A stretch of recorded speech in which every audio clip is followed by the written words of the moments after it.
This is the granddaddy of all virtues, boys.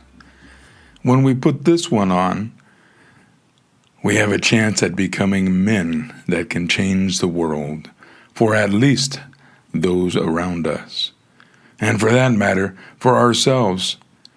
No longer will life be a daily fight for survival, voice, relevance, but a search for ways and opportunities to lift up the lives of those people in our world, the most powerful force in the universe. Let's eat this one up. What's good, my boys? It's your old man, Papa, back on the mic for the boys, where we tackle the deep stuff with a little grit and a whole lot of heart. Today I'm talking to you, sons, about grace. Not just any grace, but the wild, world-shakin kind that Philip Yancey writes about in What's So Amazing About Grace. This is God's big, unearned gift to us, and how we can live it out for the folks around us, with a nod to that old-school virtue of magnanimity and the Stephen Covey's attitude of abundance. We're going to sort out grace from mercy and forgiveness, lean into Yancey's take on the radical power, and show how it's about being big-hearted, not playing small. So, grab a seat, maybe a cold one, and let Papa, strumming his busted guitar, break it down in 5 points with just enough rye to keep it real for my boys.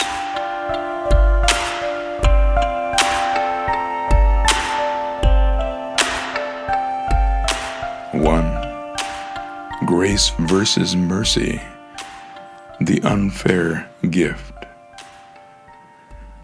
All right, sons, let's start by splitting hairs between grace and mercy. Mercy is when you don't give someone what they got coming, like not chewing out the guy who dented your truck, even though he's asking for it. It's holding back the punishment. Grace, though, it's unfair. It's giving the same guy a ride home and a sandwich, no questions asked. Mercy says, I won't smack you. Grace says, here's something good even though you don't deserve it. Yancey talks about grace as God's scandalous love, like giving us a feast when we're the ones who ran off with the family silver. Like judges going easy on a first-time crook, but grace is rarer. Like paying a stranger's rent when they're down. That's grace, boys. Throwing love where it don't belong.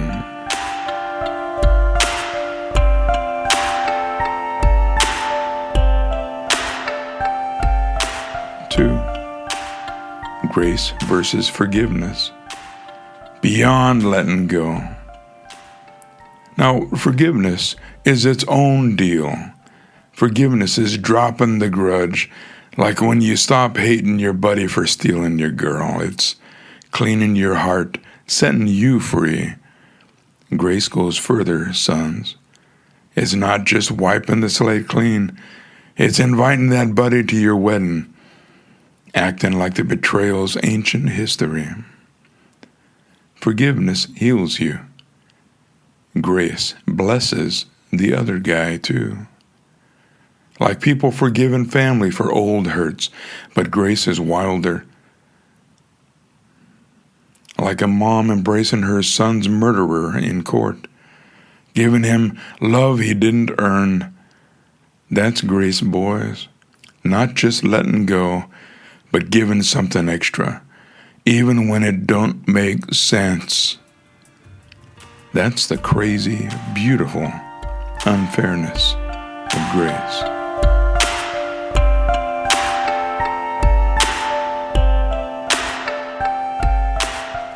Grace and magnanimity. Here's where grace gets its muscle, sons. Grace is the opposite of the world's tit-for-tat game. It's living with a heart so big it don't keep score. That's magnanimity, the old school virtue of being big-souled like a warrior king who gives mercy to his enemies because he's too strong to hold a grudge. Grace is magnanimity in boots, giving kindness time or respect to folks who ain't earned it. Desmond Tutu, who showed grace to South Africa's oppressors, not because they deserved it, but because his heart was bigger than their hate. Folks helping rivals, feeding strangers, because grace don't care about the ledger. A magnanimous man gives because he's full, not because he's weak. That's living large, boys, gracefully.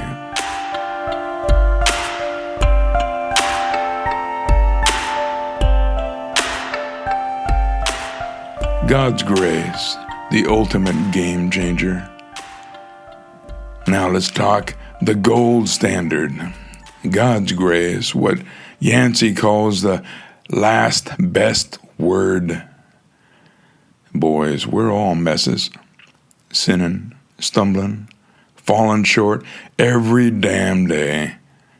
Yeah, I'm talking personal experience here too. God don't owe us a thing, but he gives us everything: love, forgiveness, a shot at forever. God's grace hits like a thunderbolt. The prodigal son getting a party instead of a scolding. Jesus loving folks who nailed him to the cross. Ex-addicts, broken families, all saying God's grace pulled them from the pit where they didn't deserve it. That's the blueprint, sons. God's grace is wild, unearned, and bigger than our screw-ups. We live it out by giving others the same break. Whether it's a kind word to a jerk at work or helping a neighbor who's been nothing but trouble. That's God's grace flowing through us, boys. Changing the world, one unfair act at a time.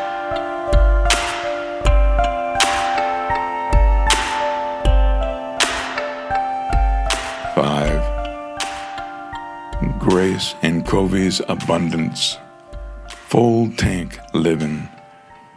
Here's how we tie it up, sons.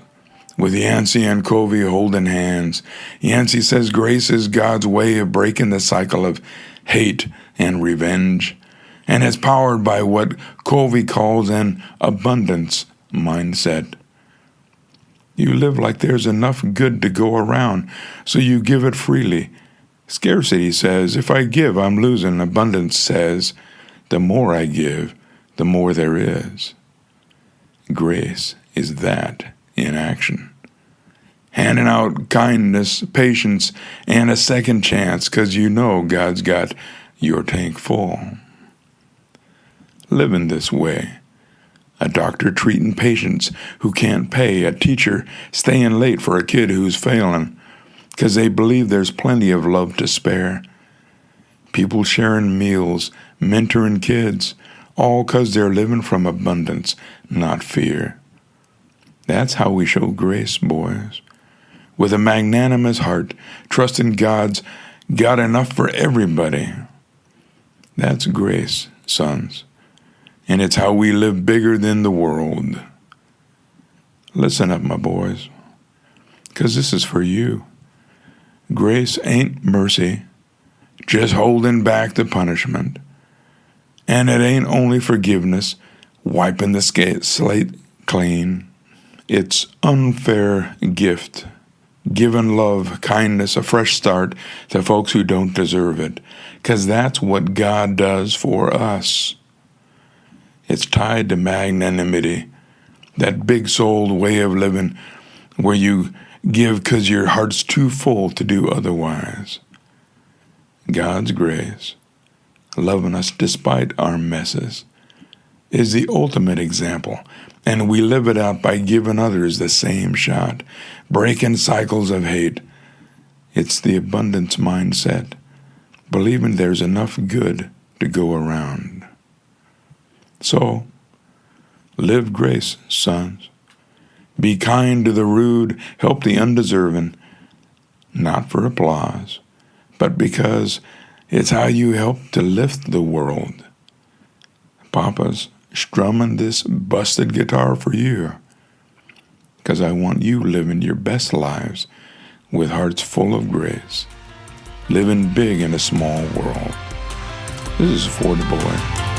I'm out.